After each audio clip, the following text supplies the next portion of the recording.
Political parties के लिए strategy बनाते थे, आपने बिहार की समस्याएं गिनाई, आपके मन में वो सारे सॉल्यूशंस भी होंगे जो शायद आप पॉलिटिकली इन्वॉल्व होने के बाद बिहार में जब आप शासन में आएंगे या फिर आपके विधायक जीतेंगे तो आप उस चीज को इम्प्लीमेंट करेंगे।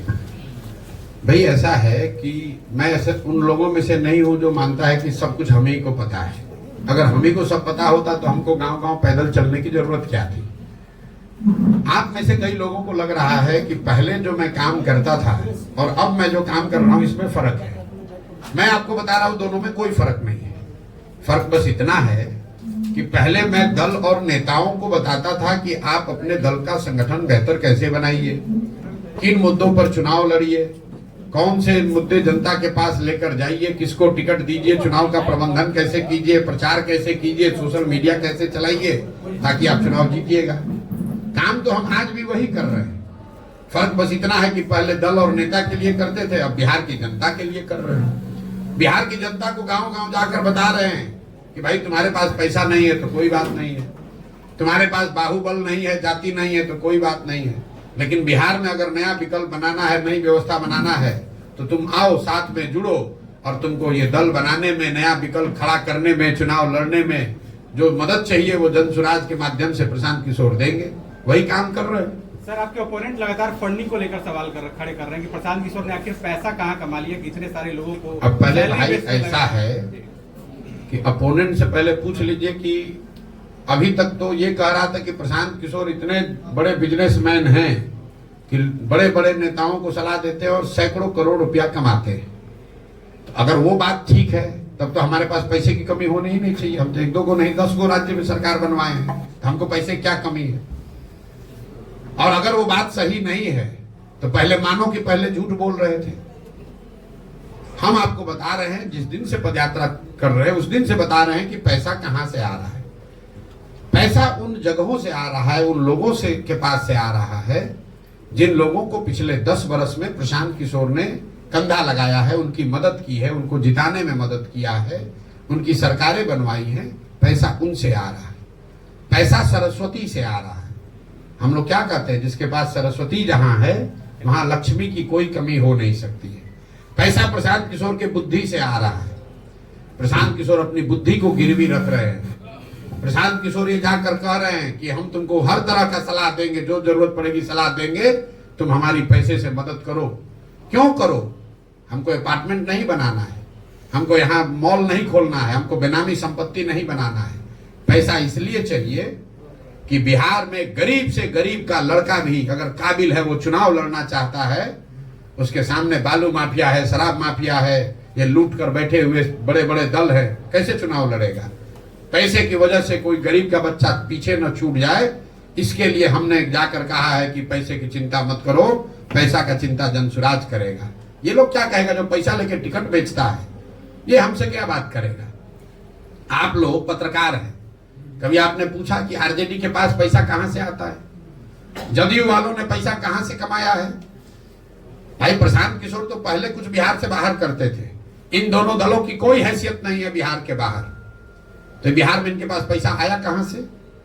इनके पास पैसा आता है बालू और शराब माफिया से, इनके पास पैसा आता है अधिकारियों के ट्रांसफर पोस्टिंग से, इनके पास पैसा आता है जो आपके हमारे बच्चों का हक लूट कर ले जाते हैं, उससे ये राजनीति करते हैं। इनका हिम्मत है कि हमसे बोलेगा कि पैसा कहां से आता है। हम पैसा चोरी किए, कोई बिहार का आदमी खड़ा होकर बता दे 1 रुपया भी प्रशांत किशोर ने किसी से लिया हो, अगर एक किसी का मैंने चाय भी पिया हो तो बता दे। लेकिन बिहार के लोगों को ये जरूर बता रहे हैं कि तुम्हारा एक भाई, तुम्हारा एक बेटा तुम्हारे आशीर्वाद से इस जगह पर है, तुम पैसे की चिंता मत करो, अपने बच्चों के भविष्य की चिंता करो, हम तुम्हारे लिए पैसा ला कर देंगे। कैसे नहीं देंगे। ये भारत, सुनिए एक आंकड़ा याद रखिए, बिहार में पिछले 30 वर्ष में सिर्फ 1200 परिवार के लोग ही सांसद और विधायक बने हैं, चाहे जिस दल के बने, वो चाहे भाजपा का हो, जदयू का हो, नीतीश का हो, कांग्रेस का हो, सिर्फ 1200 परिवार के लोग ही यहां सांसद विधायक बने हैं। ऐसा क्यों है? क्योंकि ये समाज में डर बैठा दिया है कि बिहार में राजनीति करना है तो तुम्हारा जात होना चाहिए, बिहार में राजनीति करना है तो तुम्हारे पास पैसा होना चाहिए, बिहार में राजनीति करना है तो तुम्हारे पास बाहुबल होना चाहिए। कोई लालू जी से पूछे, जिस दिन बिहार ने आपको नेता बनाया था, आप कितने बड़े बाप के लड़के थे, कब कहां से पैसा आया था आपके पास। नीतीश जी टाटा बिरला के लड़के थे जिस दिन मुख्यमंत्री बने थे। जब कुर्सी पर बैठ गए उसके बाद लूट कर पैसा भले कमा लिया। समाज ने जिस दिन पैसा उनको नेता बनाया उस दिन उनके पास पैसा नहीं था। तो पैसा पेट्रोल है, गाड़ी अगर आपके पास है तो पेट्रोल चाहिए, लेकिन अगर गाड़ी ही ना हो तो पेट्रोल के कनस्तर पर बैठ के कहां जाइएगा। हम पैदल चल रहे हैं, समाज को जगा रहे हैं, तो समाज पैसे की व्यवस्था भी करेगा। और एक अंतिम बात, कितने लोग इन पार्टियों से आ रहे हैं? अरे छोड़िए किन पार्टी से आ रहे हैं, परेशान हो रहे हैं। मैंने दूसरी जब पैसे की बात आपने कही, सुन लीजिए पूरी बात। जब तक ये अभियान चल रहा है उसका पैसा प्रशांत किशोर की बुद्धि से आ रहा है, लेकिन 2 अक्टूबर को जब ये दल बनेगा तो मैं उसी बुद्धि को लगाकर यहाँ बिहार में ये व्यवस्था बना रहा हूं कि डिसेंट्रलाइज क्राउड फंडिंग से जन स्वराज में स्वच्छ तरीके से पैसा चुनाव लड़ने के लिए इकट्ठा किया जाएगा। उसको अभी उसका प्लान भी आपको बता देते हैं। जन स्वराज का लक्ष्य है कि 2 तारीख को जब दल बने तो बिहार के 2 करोड़ लोगों से, याद रखिए 13 करोड़ लोग रहते हैं बिहार में, 2 करोड़ लोगों से 100-100 रुपया लिया जाएगा। मैं ये व्यवस्था बना रहा हूं बैंकों के जरिए। आप मोबाइल से अपने गांव से, यहाँ गढ़हनी में, अगियाओं में, भोजपुर आरा में बैठकर आप जन स्वराज को 100 रुपया भेज पाएंगे। अगर 2 करोड़ लोग 100-100 रुपया दे दिए तो जन स्वराज के पास कितना पैसा हुआ? 200 करोड़। और 200 करोड़ रुपया चुनाव लड़ने के लिए काफी नहीं है। और 100 रुपया अगर आपको कोई ये विश्वास दिला दे कि 100 रुपया साल का देने से आपको राशन कार्ड के लिए 2000 रुपया नहीं देना पड़ेगा, 100 रुपया देने से बालू शराब माफिया खत्म हो जाएगा, 100 रुपया देने से आपको इंदिरा आवास में 30,000 रुपया नहीं देना पड़ेगा, आपके बच्चों के लिए पढ़ाई बेहतर हो सकती है, तो कौन आदमी 100 रुपया नहीं देगा? आप बताइए। वो व्यवस्था जन स्वराज बना रहा है। ये लोगों को क्या पता चलेगा? 2011 से पहले इनको पता था कि सोशल मीडिया भी कोनो चिड़िया का नाम है जिसका इस्तेमाल चुनाव में भी हो सकता है। इस देश में सोशल मीडिया के बड़े बड़े जो तीरंदाज आज बन रहे हैं, कैमरे पर आपको कह रहे हैं कि सोशल मीडिया का इस्तेमाल भी चुनाव में हो सकता है, राजनीति में हो सकता है। ये गुजरात और महाराष्ट्र के लोगों ने नहीं, इसी बिहार के लड़के ने सिखाया कि इसका भी इस्तेमाल हो सकता है। तो आपको यहाँ करके दिखाएंगे कि कैसे बिहार की गरीब जनता अपने मोबाइल के जरिए अपने घर में बैठकर वो पैसा चंदा इकट्ठा करेगी, जिससे बिहार में एक स्वच्छ राजनीतिक व्यवस्था को बनाने में मदद मिलेगी।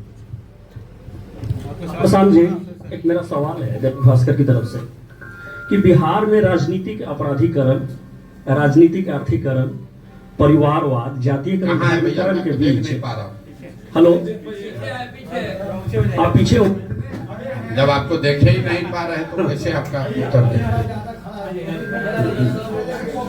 जी, मैं दैनिक भास्कर का ब्यूरो चीफ राकेश कुमार सिंह जी, और मैं आपसे ये जानना चाहता हूं कि बिहार में राजनीतिक अपराधीकरण, राजनीतिक आर्थिकरण, परिवारवाद, जातीयकरण और धार्मिकरण के बीच आप मुद्दों और मूल्यों की राजनीति को लेकर बिहार में जो आए हैं वह कितना सफल होगा, और यहाँ के लोगों के बीच जो परंपरागत राजनीति के माइंडसेट है और बिहार के लोगों को दिलों को कितना बदल पाएंगे, ये मैं जानना चाहता हूँ। भाई ये आकलन करने के लिए तो आप जैसे लोग बैठे हैं समाज में। हम तो शादी में घोड़े पर बैठा हुआ दूल्हा की तरह है, हम तो चल दिए। आपको देखना है कि बारात को अच्छा लग रहा है कि नहीं और बारात में कितने लोग हैं। लेकिन पिछले 2 बरस से जो प्रयास हम लोग कर रहे हैं और जो लोग इससे जुड़ रहे हैं, अगर आपने जो बात बताई वही परंपरागत सोच, वही परंपरागत मूल्य, वही परंपरागत तरीकों का ही प्रभाव है, तो जन स्वराज में हजारों लोग जुड़ कौन रहे हैं, ये आप बताइए। आपने अपने पत्रकारिता के जीवन में कभी ये देखा हो कि रूलिंग पार्टी, आज अभी भाजपा और जदयू रूलिंग पार्टी है, रूलिंग पार्टी और मुख्य विपक्ष आरजेडी, उनके दलों के नेता अपना दल छोड़कर, अपना पद छोड़कर एक ऐसी व्यवस्था से जुड़ने का प्रयास कर रहे हैं, जुड़ रहे हैं जो कि अभी दल बना भी नहीं है। ये इस सोच की ताकत है। अभी दल बना नहीं है और तीनों चारों दल जो कि परंपरागत राजनीति के ध्वजवाहक हैं, उनके यहाँ खलबली है जो आपको भी दिख रही है। चिट्ठी जन स्वराज ने नहीं निकाला है कि जन स्वराज के लोग आरजेडी में मत जाओ, चिट्ठी आरजेडी ने निकाली है लालू जी के राजनीतिक और सैद्धांतिक मूल्यों का हवाला देकर कि मेरे भाई प्लीज छोड़कर मत जाओ, जन स्वराज में मत जाओ। फोन जदयू और भाजपा के लोग अपने कार्यकर्ताओं को रोकने के लिए कर रहे हैं, जनसुराज वाले नहीं कर रहे हैं। सप्लीमेंट क्वेश्चन है, पूरा प्रश्न है कि गठबंधन की राजनीति देश और बिहार में है और नए नेतृत्व को पनपने नहीं दे रहा है। सत्ता आज मतलब सत्ता और विरोध यहाँ है ही नहीं। इस गठबंधन की राजनीति का क्या काट आपके पास हो सकता है? बिल्कुल काट बना दिया है। आपने बनाया 3 दल का गठबंधन, किसी ने बनाया 5 दल का गठबंधन, हमने बनाया बिहार के 1 करोड़ लोगों का गठबंधन। दल नहीं बनाया, दल तो अभी बना कहां है। फिर मैं आपको चुनौती दे रहा हूं, बिहार नहीं देश के इतिहास में कभी अगर ऐसा हुआ हो कि दल बनाने से पहले 1 करोड़ लोग मिलकर दल बना रहे हो, ऐसा अगर आपके पास प्रमाण हो तो हमको दिखाइए। दल बनाने से पहले कोई 3 वर्ष पैदल चला हो, आप मुझे बताइए। यहां दल कैसे बनता है? जिसको दल बनाना है दल बना दिया, कहा भैया हम हो गए अब इसके नेता और इसके बाद होंगे हमारे बेटा। अब जितना बिहार का जनता है तुम झंडा लेके ढो। यहां दल बनाने के लिए 3 वर्ष 2 वर्ष से हम पैदल चल रहे हैं, 1-1.5 वर्ष अभी और चलेंगे। ये भी घोषणा की कि दल बनने पर ना इसके हम नेता बनेंगे, ना नेता हैं ना बनेंगे। 2 अक्टूबर को आप देखिएगा, यही बिहार की जनता जिसको आप बता रहे हैं कि जातियों में बटा है, अपराधीकरण है, बाहुबल है, जिसको समझ नहीं है, जो अनपढ़ है, जो 500 रुपए पर बिक जाता है, यही बिहार की जनता मिलकर एक साथ बैठकर बिहार के सबसे काबिल 20-25 लोगों का नेतृत्व चुनकर देगी। और तब आप कहिएगा कि देखिए अच्छा बिहार में ये भी थे। अभी आप लोग कह रहे हैं अच्छा बिहार का कोई लड़का आनंद मिश्रा भी था, ये आए हैं तब ना आपको दिखा है। आपको कहां पता था कि असम में जो सबसे बढ़िया आईपीएस अफसर है वो बिहार का लड़का है? ऐसे लोगों को गांव-गांव से, जैसे हम रोज करते हैं, जैसे दही को मथ के आप मक्खन निकालते हैं, दही में मक्खन है आपको दिखता नहीं है, लेकिन उसी दही को आप मथ देते हैं तो उससे बढ़िया सफेद मक्खन निकलता है। तो बिहार का समाज भी उस जमे हुए दही के जैसा है जिसमें मक्खन है, जिसमें अच्छे लोग हैं। समाज को मत कर अच्छे लोगों को निकालने की जरूरत है। मैं अंतिम बात आपको बताऊं, जब लोग कहते हैं ना भैया कोई अच्छा बचा ही नहीं, हम पूछते हैं ये बताओ कि गांव देहात शहर में 100 में 1 आदमी अच्छा बचा है कि नहीं बचा है? तो कहता ना 100 में 1-2 तो अच्छा है ये है। तो अगर 100 में 1 आदमी भी अच्छा बिहार में बचा है तो 15 लाख लोग हुए। हमको तो बिहार सुधारने के लिए 10,000 लोग चाहिए, बिहार सुधारने के लिए 100-150 अच्छा विधायक चाहिए, बिहार सुधारने के लिए 5,000-10,000 बढ़िया मुखिया सरपंच चाहिए। अगर 100 में 1 आदमी भी समाज में अच्छा बचा है तो बिल्कुल इसको किया जा सकता है। प्रसाद जी, एक सवाल है, जिस तरीके से आप अभी रणनीति बना करके एक नया संगठन बनाने जा रहे हैं, इसी तरीके से दिल्ली में एक समय अरविंद केजरीवाल भी मिलता जुलता आपसे रणनीति बना करके नेता बने और आज उन पर कई एलिगेशन लग रहे हैं, जेल जा रहे हैं, उनके कई मंत्री। आप पत्रकारिता करते हैं तो सवाल पूछने से पहले थोड़ा बहुत तो अध्ययन करके पूछना ही चाहिए। अरविंद, मैं कम से कम 2 वर्ष में 50 जगहों पर मैंने ये बताया है कि प्रशांत किशोर का आंदोलनों में कोई यकीन नहीं है। आम आदमी पार्टी आंदोलन से निकली हुई पार्टी है, अन्ना के आंदोलन से। प्रशांत किशोर का आंदोलन में कोई यकीन ही नहीं है। इसलिए नहीं कि अन्ना के आंदोलन में क्या हुआ कि जेपी के आंदोलन में क्या हुआ। मानव सभ्यता के इतिहास को दुनिया में आप पढ़िएगा तो आपको पता चलेगा कि आज तक फ्रांस की क्रांति को, आंदोलन को अगर अपवाद के तौर पर हटा दिया जाए तो दुनिया में किसी भी आंदोलन से समाज के सृजन का काम नहीं हुआ है। आंदोलन जो है, इसको समझिए, आंदोलन जो है वो तेज हथियार है जिससे आप बड़े से बड़े वृक्ष को काट सकते हैं। उस हथियार से आप बड़े से बड़े नेता को हरा सकते हैं, सल्तनत को सत्ता से हटा सकते हैं, सल्तनत को उखाड़ सकते हैं, उससे नए समाज का सृजन नहीं कर सकते। यहाँ बिहार में जेपी का आंदोलन हुआ, उससे तब की सरकार, दिल्ली की सरकार, इंदिरा गांधी को हटा दिया गया, लेकिन उससे देश और बिहार में नए समाज का सृजन नहीं हुआ। जनसुराज में हमने कोई आज तक धरना प्रदर्शन नहीं किया, बिहार बंद का कॉल नहीं किया, किसी को गाली गलौज नहीं करा, किसी अधिकारी के कार्यालय पर जाकर धरने पर नहीं बैठे, ये भी नहीं कहा कि वोट किसको दो, किसी नेता के खिलाफ भी कुछ नहीं बोला। सिर्फ इतना जाकर बोले कि तुमने भैया जिस चीज के लिए आज तक वोट दिया वो तुमको मिला, तुमने एक ही चीज के लिए जीवन में वोट नहीं दिया है, वो है अपने बच्चों के पढ़ाई और रोजगार की बात। तुमने वोट दिया मंदिर के लिए तो तुम्हारे वोट से ही मंदिर भले अयोध्या में बना है, तुम्हारा वोट का ताकत है कि मंदिर वहां बना है। तुमने वोट दिया 5 किलो अनाज के लिए, तो कितना भी भ्रष्टाचार है 4 किलो अनाज मिल रहा है। तुमने लालू जी को वोट दिया गरीबों को, पिछड़ों को आवाज के लिए, तो लालू जी का चाहे जितना जंगल राज हो, उसमें और कुछ हो चाहे नहीं, गरीब और पिछड़ों को, वंचितों को आवाज मिल गई। नीतीश को आपने वोट दिया बिजली के लिए, तो नीतीश के राज में कितना भी बिहार में बदहाली हो, बिजली घर घर आ गई। लोकतंत्र की इस ताकत को समझिए, वोट की इस ताकत को समझिए। आपका पूरा दिमाग इसमें लगता है कि वोट किसको दें। जनसुराज ये कह रहा है कि इसका कोई महत्व ही नहीं है कि वोट किसको दें, महत्व इस बात का है कि वोट किस बात के लिए दें। तो हम लोग ये कह रहे हैं कि वोट जिसको देना है दो। 2 बरस के मेरे वक्तव्यों में आप कहीं दिखा दीजिए कि हमने लोगों को कहा हो कि वोट जनसुराज को दो। हम ये कह रहे हैं कि वोट जिसको देना है दो, लेकिन वोट अपने बच्चों के लिए दो, अपने बच्चों के पढ़ाई परवरिश और उनके रोजगार के लिए दो, मंदिर के लिए नहीं, नाली गली के लिए नहीं, नेता के बच्चे के लिए नहीं, अपने बच्चों के लिए वोट दो। यही बात बता रहे हैं। तो इसमें आम आदमी पार्टी से इसमें क्या कंपैरिजन है? आम आदमी मिलता जुलता, आपका चेहरा भी हमसे मिलता जुलता है। तृणमूल भी बना होगा तो उससे भी कुछ मिलता जुलता आपको दिखेगा। डीएम के भी कभी बना होगा द्रविड़ियन आंदोलन से, तो भी आपको कुछ मिलता जुलता दिखेगा। मिलता जुलता क्या होता है भाई?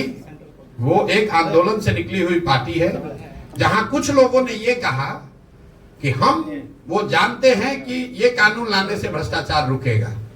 हम कह रहे हैं भैया हमको कुछ नहीं पता, हम बिल्कुल उसका उलट बता रहे हैं और आपको उसको मिलता जुलता दिख रहा है।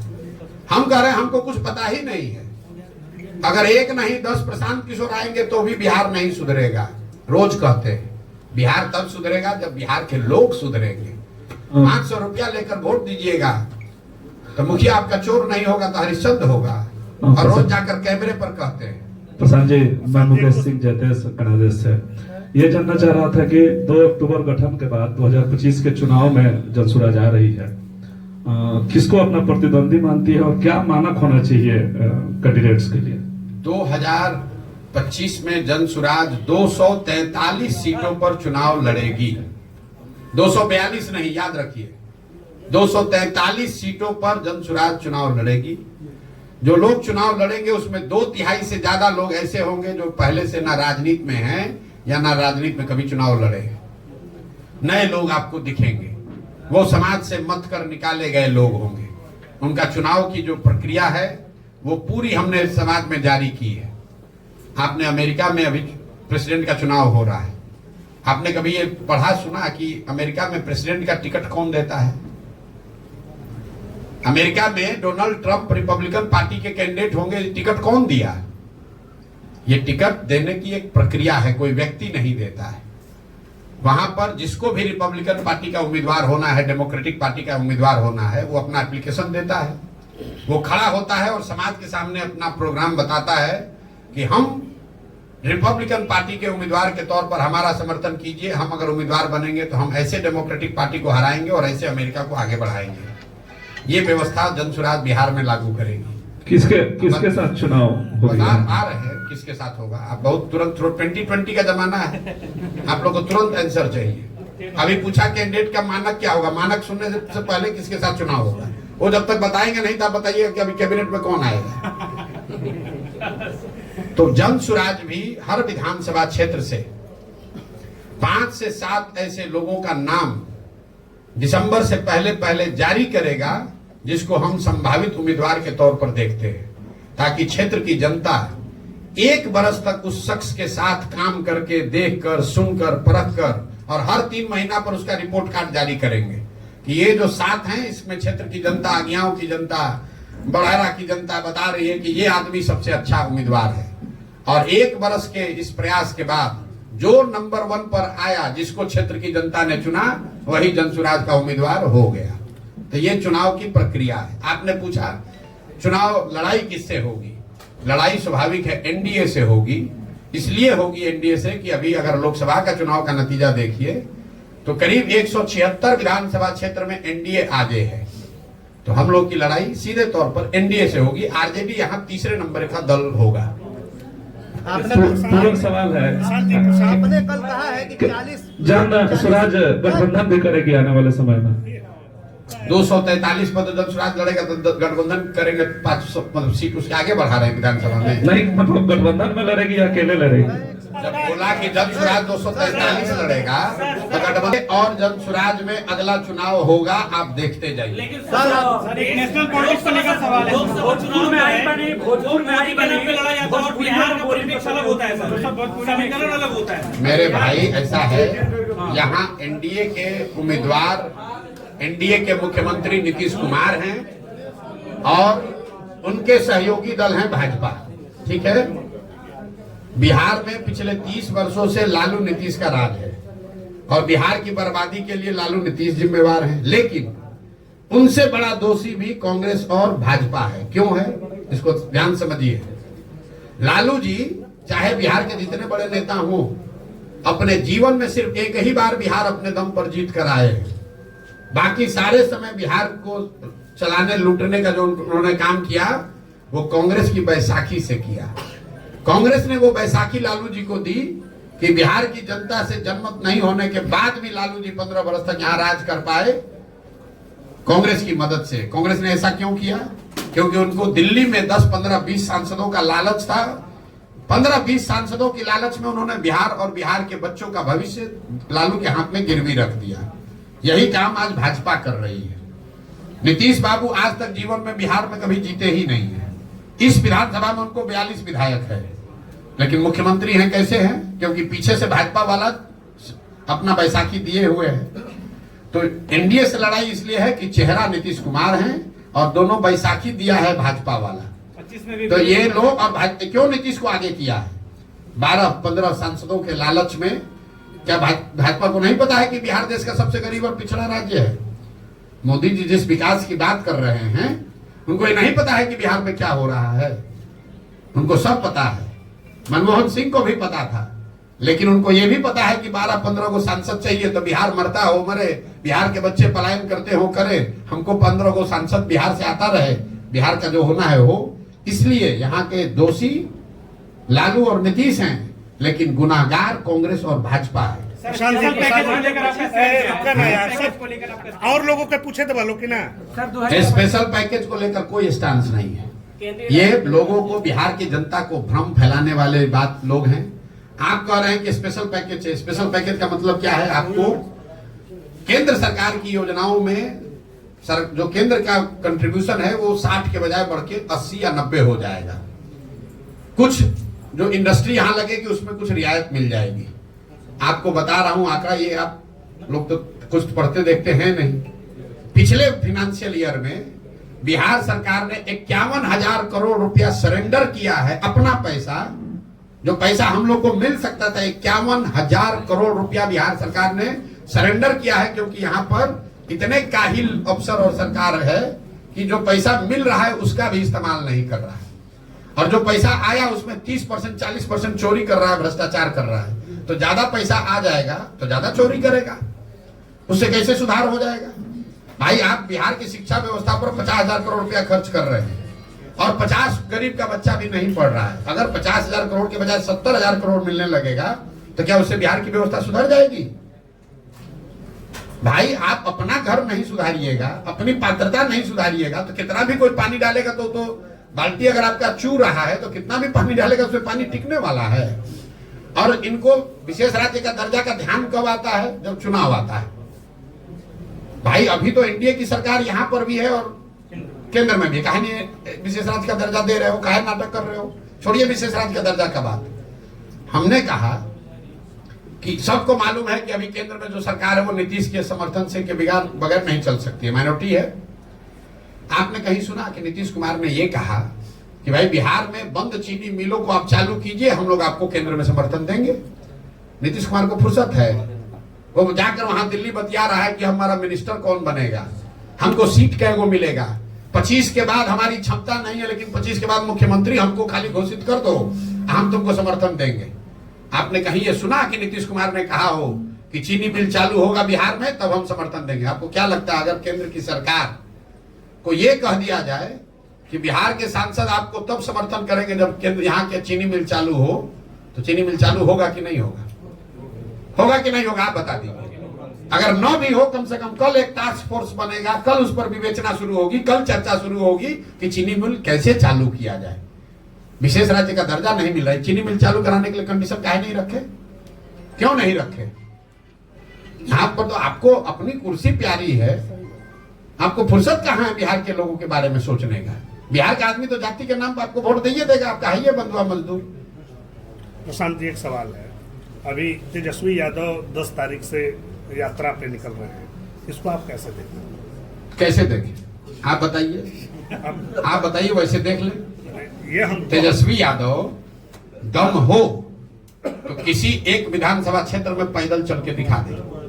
यात्रा पर क्या निकलेंगे?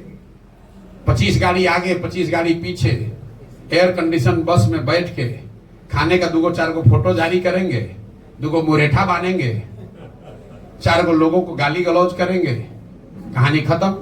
फिर लोगों को भरमाएंगे कि हम सरकारी नौकरी दे देंगे। देखिए ये लोगों को कैसे मूर्ख बनाते हैं ये लोग। कहता है 10 लाख लोगों को नौकरी दे देंगे। नीतीश कुमार खड़ा हुआ गांधी मैदान में, ये आदमी कहता है कि हम 20 लाख नौकरी दे देंगे। ये आंकड़ा याद रखिए, बिहार में चपरासी से लेकर मुख्य सचिव तक 75 वर्ष में जितने लोगों को सरकारी नौकरी अभी मिली हुई है, टोटल संख्या है 23 लाख। 23 लाख लोग ही बिहार में सरकारी नौकरी करते हैं। ये बेवकूफ बनाने वाले नेता कह रहे हैं कि हम 10 लाख 1 साल में दे देंगे। चपरासी से लेकर मुख्य सचिव तक हर आदमी की काउंटिंग कीजिएगा तो सिर्फ 23 लाख लोग, 1.97% लोग ही सरकारी नौकरी में हैं। और कहता है हम सरकारी नौकरी देकर बिहार को सुधार देंगे। अगर मान भी लिया जाए कि दे देगा तो 98% आदमी को तो नौकरी से कोई लेना ही देना नहीं, ना है ना होगा। तो उसकी यात्रा को क्या देखें भाई? तेजस्वी यादव की क्या पहचान है? तेजस्वी यादव ने समाज के लिए कौन सा ऐसा पराक्रम किया है जिसके लिए हम उस पर टिप्पणी करें? तेजस्वी यादव की पहचान ये है कि लालू यादव के लड़के हैं। लालू यादव का दल है आरजेडी, तो उसके वो नेता हैं। आपका अपना दुकान है तो आपका लड़का उस दुकान का मालिक बन जाएगा कल, उसके लिए उसको कुछ परिश्रम तो करना नहीं है। लेकिन दुकान से लोग सामान खरीदने आए तब ना आपको कुछ उसकी क्षमता विद्वता देखी जाएगी। तेजस्वी यादव आरजेडी के लीडर हैं और वो लीडर इसलिए हैं कि वो लालू यादव के लड़के हैं, इतनी उनकी पहचान है। इसके आगे की पहचान उनको बनानी है तो उसके लिए परिश्रम करना पड़ेगा, काम करना पड़ेगा, करके कुछ दिखाना पड़ेगा। अभी तक ऐसा कुछ दिखा नहीं। ना विद्यार्थी के तौर पर उन्होंने बहुत बड़ा कोई तोप मारा है, तोप छोड़ा है। जो आदमी मुख्यमंत्री, देखिए मैं ये नहीं मानता हूं कि डिग्री पाने से कोई आदमी समझदार हो जाएगा। हम लोग के माँ बाप, दादी, हर परिवार में ऐसे लोग हैं जो पढ़े लिखे नहीं लेकिन बहुत समझदार हैं। परिस्थितिवश आप पढ़ाई नहीं कर पाए, स्कूल नहीं था, साधन नहीं था, पैसा नहीं था, वो बात समझ में आती है। लेकिन जिसके माँ बाप मुख्यमंत्री हैं वो बच्चा 10वां नहीं पास किया, तो ये दिखाता है कि शिक्षा के प्रति आपकी सोच क्या है। जो आदमी 9वां फेल है वो बता रहा है कि हम बिहार के विकास का रास्ता बता देंगे। जिसको ये नहीं मालूम है कि जीडीपी क्या है और जीडीपी ग्रोथ क्या है, वो बता देगा कि बिहार का सुधार कैसे हो जाएगा। मतलब जो बिहार जो कह रहा है कि हम सोशलिस्ट, हमारे पुरोधा, हमारे पुरखों का समाजवाद है, समाजवाद का जो डेफिनेशन खड़ा होकर नहीं बोल सकता है, वो समाजवाद पर चर्चा करेगा। वो समाजवाद पर चर्चा करेगा। तेजस्वी यादव को मैं चुनौती दे रहा हूं, जरा खड़े होकर सोशलिज्म पर 5 लाइन बोल दो बिना कागज देखे हुए। तो क्या सोशलिस्ट है? सोशलिज्म है क्या? खाली ये बता दो, बता दो, हम मान लेंगे, आपको नेता मान लेंगे। 10 दिन कोचिंग ट्यूशन करके आओ, आपके कैमरे पर कह रहा हूं। 10 दिन कोचिंग ट्यूशन कर लो, रट लो, उसके बाद कैमरे पर आकर सोशलिज्म पर 5 मिनट बोलकर बताओ कि सोशलिज्म है क्या, क्या है समानता, क्या है समाजवाद। इतना हल्का मत कीजिए। ये बिहार में पिछले 30 वर्ष में जो शर्ट के ऊपर गंजी पहन ले उसी को आप लोगों ने नेता बना दिया। न जिसको भाषा का ज्ञान है, न विषय का ज्ञान है, न शब्दों का समझ है। जो जितना गलत बोल रहा है, जो जितना बड़ा लंपट है, उसी को आप लोग बताते हैं जमीनी नेता है। इसीलिए ये दुर्दशा हुई है। ये ज्ञान की भूमि रही है, यहाँ भगवान को आकर ज्ञान मिला है। बुद्ध महावीर जहां पैदा हुए वहां पर अनपढ़ और लंपटों को हम लोगों ने नेता मानकर और अपने आप को गौरवान्वित फील कर रहे हैं। और ऐसा मान लिया है कि समाज में कोई पढ़ा लिखा बचा ही नहीं है। नीतीश कुमार एक इंजीनियर हो गया तो लोग बता रहा है कि इससे बड़ा कोई पढ़ा लिखा है ही नहीं। अरे भाई, बिहार के हर गांव में नीतीश कुमार से ज्यादा पढ़ा लिखा और समझदार व्यक्ति है। जरूरत है कि उन बच्चों को ढूंढ कर निकाला जाए, उनको मौका दिया जाए। इनका कोई बपौती है, यही रहेंगे। प्रशांत जी, 2025 के चुनाव में कितने परसेंट महिलाओं को जनसुराज उतारने वाली है चुनावी मैदान में? जातीय जनगणना के हम पक्ष में हैं। जाति जनगणना होनी चाहिए। कोई भी गणना सर्वे जो सरकार कराना चाहे, जिससे कि समाज के अलग अलग वर्गों की जानकारी, स्थिति के बारे में जानकारी मिले, वो होना चाहिए। लेकिन जाति जनगणना हो जाने से सबकी स्थिति अगर सुधर जाती तो कोई ये पूछ नहीं रहा है कि भाई आजादी के बाद से अनुसूचित जाति जनजाति SC ST समाज की तो गणना हो रही है, फिर उसकी स्थिति क्यों नहीं सुधरी? बिहार में आपने जाति जनगणना करा लिया, आपने घोषित किया कि हर परिवार को 2 लाख रुपया देंगे। जरा बताइए किस किस परिवार को 2 लाख रुपया मिला है भैया? भाई, महागठबंधन की सरकार में नीतीश कुमार ने कहा ना जातिगत जनगणना हो गया, तो 30 वर्ष से जिन पिछड़ों को बेवकूफ बनाकर उनके नाम की इन्होंने राजनीति की, उन्हीं के सर्वे ने बताया कि उसके आर्थिक, सामाजिक, शैक्षणिक स्थिति में कोई सुधार नहीं हुआ। इन लोगों ने उसके बाद कहा कि हर परिवार को 2 लाख रुपया देंगे। ये बात पत्रकार भी भूल गए। कोई नहीं पूछ रहा भाई वो 2 लाख रुपया का क्या हुआ, वो 2 लाख रुपया कब दोगे? जल्दी दो, जल्दी दो 2 लाख रुपया प्रति परिवार। जैसे तेजस्वी यादव ने कह दिया 10 लाख नौकरी दे देंगे, वैसे नीतीश कुमार ने कह दिया हर परिवार को 2 लाख रुपया दे देंगे। कहां से दे दोगे भाई? सैलरी का तुमको पैसा नहीं है, केंद्र सरकार से भीख मांग रहे हो, तब तुम्हारा सरकार चल रहा है। ऐसी दुर्दशा आपने बिहार की बना दी है। और आप 2 लाख रुपया दे दीजिएगा हर परिवार को, कैसे दे दीजिएगा? और अगर दे सकते हैं तो दे दीजिए, हम लोग आपका करेंगे, आपका सम्मान करेंगे अगर आप ये कर दीजिएगा तो। जातिगत जनगणना होना चाहिए, लेकिन उससे देश के, राज्य के विकास की सारी कुंजी है वो, ऐसा बात नहीं है। ये तो ऐसे हुआ कि आप कहिए कि हम लाइब्रेरी में जाएंगे और जाकर बस आइंस्टीन बन जाएंगे। अरे भाई, लाइब्रेरी में किताब है, वो किताब होने से आप आइंस्टीन थोड़े ना हो जाइएगा। किताब को पढ़िएगा, पढ़कर कुछ कीजिएगा, तब ना कुछ समझदारी होगी। राहुल गांधी का आपने नाम लिया, तो राहुल गांधी की पार्टी की सरकार रही है करीब करीब 50-55 साल। विज्ञान उनको आज हुआ है कि जातिगत जनगणना से ही देश का विकास होगा। अगर ये ज्ञान उनको पहले था तो पहले ही कर देते, हम लोग सबका कल्याण हो गया होता। और मान लीजिए कि आज उनको ज्ञान हुआ, ये भी बात हो सकती है भाई आज उनको पता चला, आदमी हर रोज सीखता है। तो अगर आज ज्ञान हुआ है तो छोड़िए देश का बात, कर्नाटक में, तेलंगाना में, हिमाचल में 3 जगह कांग्रेस की सरकार है। वहां पर तुरंत जातिगत जनगणना कराना चाहिए और कराकर कर्नाटक, तेलंगाना और हिमाचल की गरीबी को दूर कर देना चाहिए। पूरा देश नतमस्तक होकर राहुल गांधी को मान लेगा कि ये भगवान के भेजे हुए नए दूत हैं। इनके पास वो कुंजी है, वो तरीका है कि भाई जातिगत जनगणना होगा, गरीबी खत्म हो जाएगा खटाखट।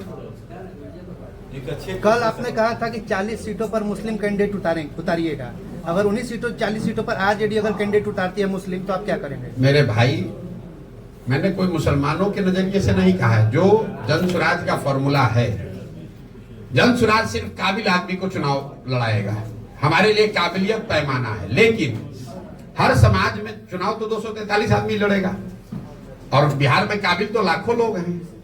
तो उसमें से किस समाज के कितने काबिल लोगों को लिया जाए, उसके लिए ये फॉर्मूला बनाया गया कि जिस समाज के लोगों की जितनी संख्या है उसको उतनी भागीदारी, उस समाज के उतने काबिल लोगों को भागीदारी मिल जाएगी। उस हिसाब से मुसलमानों की आबादी अगर 18% है तो करीब करीब 40 सीट पर काबिल मुसलमान आदमी लड़ना चाहिए। हमने आरजेडी को लेकर दूसरी बात कही। हमने ये कहा कि 30 बरस से जिस समाज के वोट से ये अपना लालटेन जला रहे हैं, जिस समाज के ये हिमायती बनने की कोशिश कर रहे हैं, दावा करते हैं, उसके लिए उन्होंने किया कुछ नहीं। लेकिन अब चलो तुमको चुनौती देते हैं, तुम बता दो कि जो 40 सीट दोगे तो हम वहां पर छोड़ देंगे, हम मुस्लिम वहां पर उम्मीदवार नहीं देंगे, वहां हम हिंदू लड़ा लेंगे, कोई बात नहीं, क्योंकि हमारे पास तो हर समाज का काबिल आदमी है। लेकिन इनका दम नहीं है।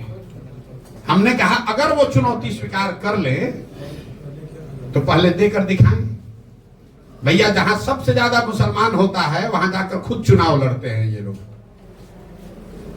इनके भाई जहां चुनाव लड़े थे, जरा जाकर देखिए कि उस क्षेत्र में कितने मुसलमान, जो जितना बड़ा नेता है आरजेडी का, वो खोजता है कि यहाँ मुसलमान कितना है ताकि हमको मुफ्त का वोट मिल जाए।